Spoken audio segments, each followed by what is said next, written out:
Involve थे, सबसे बड़ी बात है। जैसे वो ये नहीं कि कोई फ़ोन में लगाए या कोई अपनी बातों में लगाए, तो हमारा जो पूरा अटेंशन थी, सारा क्लास बहुत अटेंटिव था। और वही चीज़ थी कि हम उस चीज़ को ऐसे नहीं था कि हमारे लिए रटी रटाई चीज़ें थी और हम उसको सुन रहे थे और अरे ये तो करते ही हैं, कुछ सीखने को मिल रहा था और कुछ समझने को मिल रहा था। That is very important. और पूरा जो लुभाव था शायद इस सेशन का वो यही था कि बच्चों को रटाना नहीं है, बच्चों को चीज़ों को ऐसे समझाना है कि वो उसको आगे एप्लीकेशन पे लेके आ सकें, सिखाएं, उनको समझाएं और फिर वो उसको अपने न सिर्फ स्कूल लाइफ में बल्कि जो अपनी प्रैक्टिकल जो सोशल लाइफ है उसमें अप्लाई कर सकें। Thank you ma'am. सुन लीजिए। Yes, Vandana madam, Vandana ma'am please.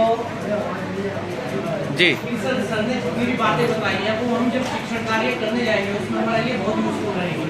जैसे कि हमारे सेशन में मतलब बताया गया था कि बच्चा कोई पूरी सिलेक्ट नहीं होता है, ऐसे ही सर एक शिक्षक के लिए भी हमारे अंदर बहुत सी चीज़ें इनबिल्ट होती हैं। लेकिन जैसे मैं न्यू रिक्रूटर हूँ, मुझे भी नहीं पता था कि बच्चों के साथ कैसे डील करना है।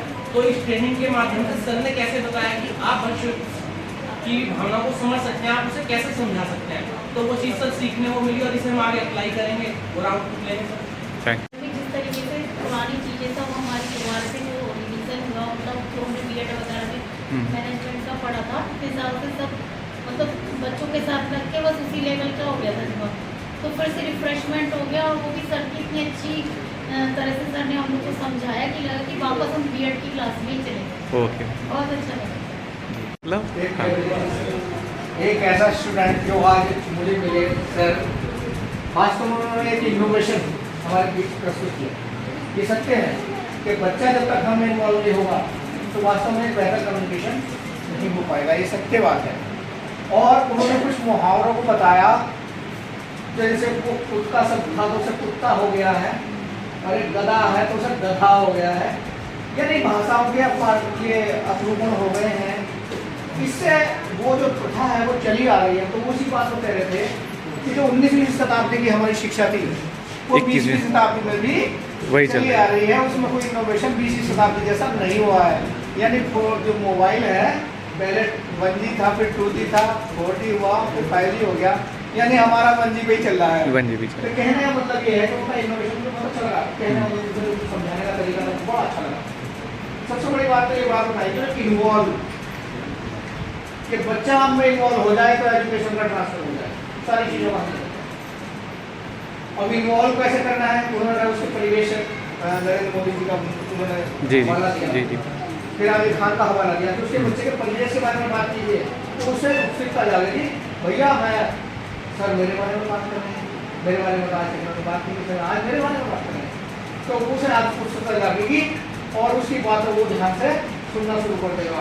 हालांकि बहुत सारी अच्छी अच्छी बातें बताई गई और कम्युनिकेशन कैसा होना चाहिए, है ना। और दूसरी बात ये बात तो लास्ट में बताई हो ना LBA, अच्छा उसके उसमें उन्होंने जो सारी चीज़ें हैं अडॉप्ट, अडॉप्ट या इन चीज़ों के बारे में उन्होंने बताया कि हम अपनी शिक्षा में कैसे इनोवेशन ला सकते हैं।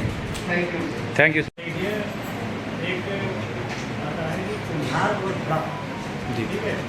बच्चा क्या है, एक घड़े पे समान हो, कच्चा पूरा घड़ा, ठीक है, तुम्हारे बनाया उसको रख दिया और उसको क्या आगे प्रक्रिया करनी है सब टीचर को डिपेंड करता है, समझे। तो हमें कैसे ढालना है, क्या करना है, ये हमें देखना है। ये नहीं कि इसको आ गया नहीं आ गया, लेकिन इसको जो है हमें बताना है, किस तरकीब से बताना है, कौन कौन से यूज़ करेंगे, हम क्या क्या यूज़ करेंगे, उसके साथ कैसे करेंगे, हमें उसको पक्का करना है। ठीक है, अनुभव अच्छा ही रहा। सीखने को मिला।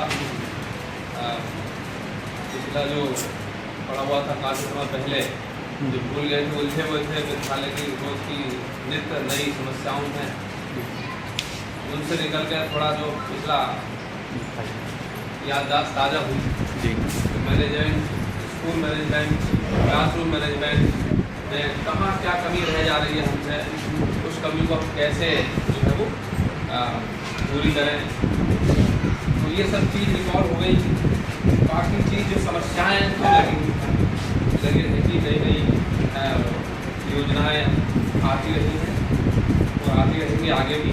नए हमारे लिए जो है आदेश भी आते रहेंगे, नए हमें समस्याएं जो है उसका हल भी हमें निकालना है। तो समस्या हमारी है, आदेश वहाँ बन जाता है लेकिन इम्प्लीमेंटेशन वो है ग्रामीण पे हम शिक्षक को करना है। तो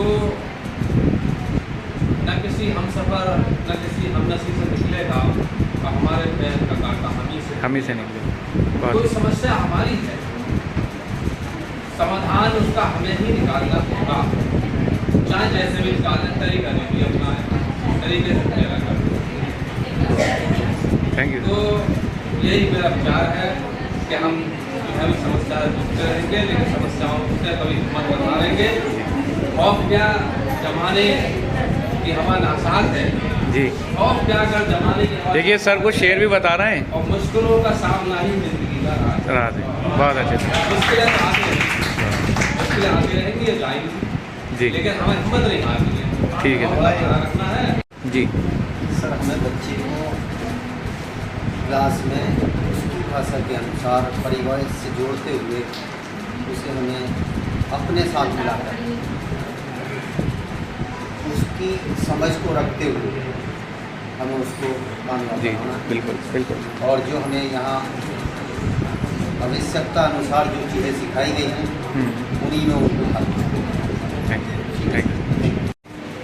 सर का जो वे ऑफ टॉकिंग था वो बहुत इम्प्रेसिव था, उसने सब लोगों को इन्वॉल्व कर लिया, वो सब कुछ बहुत अच्छा था। पर मेरा एक क्वेश्चन है सर।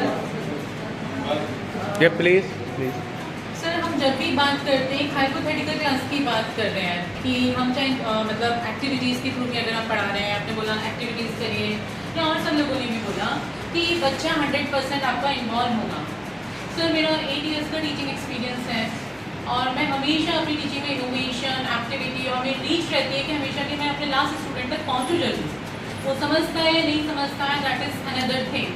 बट सर मेरा अब तक का ऑब्जर्वेशन ये है कि कभी भी हम अगर क्लास में 40 की स्ट्रेंथ मैंने पढ़ाई है तो कभी भी 40 में से 40 स्टूडेंट कभी हमारे एट पार नहीं आता। मैं उसका भी एक आपको आंसर देता हूँ।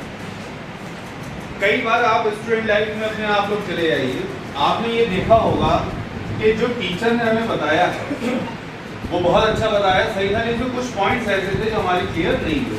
वो पॉइंट्स हमारे तब क्लियर हुए जब हमने अपने साथ के बच्चों से उसको डिस्कस किया। ऐसा हुआ नहीं। तो पीयर लर्निंग का भी अपने क्लास में एक माहौल डेवलप करिए जहाँ पर बच्चे आपस में एक दूसरे को समझें। हम डीएलएड की क्लास में क्या करते हैं, आप डीएलएड का जो सिलेबस है बहुत ही मतलब कम सिलेबस, तो हम क्या करते हैं उसमें हम नहीं पढ़ाते अपने बच्चों, हम ग्रुप बनाते हैं, वो सारी पूरा सिलेबस आपस में ही बच्चे पढ़ते हैं और फिर जो वो आउटकम निकल कर आता है उसको जिस तरह से हम लोग चैनलाइज करते हैं, आप देखिए यहाँ पर सिलेक्शन कितना होता है, इसी वजह से तो होता है। तो पीयर लर्निंग का भी माहौल आप अपने स्कूल में अपनी क्लास में बनाइए, ये बहुत हेल्प करेगा। सर पीयर लर्निंग के बाद भी जो मैंने अभी यहाँ के 3 महीने में ऑब्जर्व किया है कि यहाँ पे लर्निंग गैप्स हैं, जो आप पीयर लर्निंग के बाद भी 5th क्लास में अगर बच्चा बैठा हुआ तो उसे 1st 2nd का नहीं आ रहा होता है, तो उस गैप को कवर करने में बहुत ज़्यादा टाइम चला जाता है। इतने में उसको 5th क्लास ही मतलब तो हमने जो चर्चा करी वो उन गैप्स के ऊपर ही तो अभी चर्चा करी थी। इन गैप्स के कारण क्या है? कारण तो कभी-कभी तो बच्चे की अटेंडेंस ही नहीं है स्कूल में। यही तो कारण है, इन सब पर तो चर्चा कर रहे थे। पर सर वही भी कहते हैं, फिर ये जो अभी एक सर टाइप की सर गए थे, अपने नाम नहीं याद। सैफनगर? हाँ, राजीव सर। अब मैं एक्चुअली मैथ्स पढ़ाती हूँ 4th में, मतलब 5th की तो सारी क्लासेस थी। का तरीका बहुत अच्छा था, जिससे सभी लोग उसमें जुड़े हैं, जिससे एक पॉइंट जो भी सर ने बोला है वो क्लियर होता है। Okay, thank you.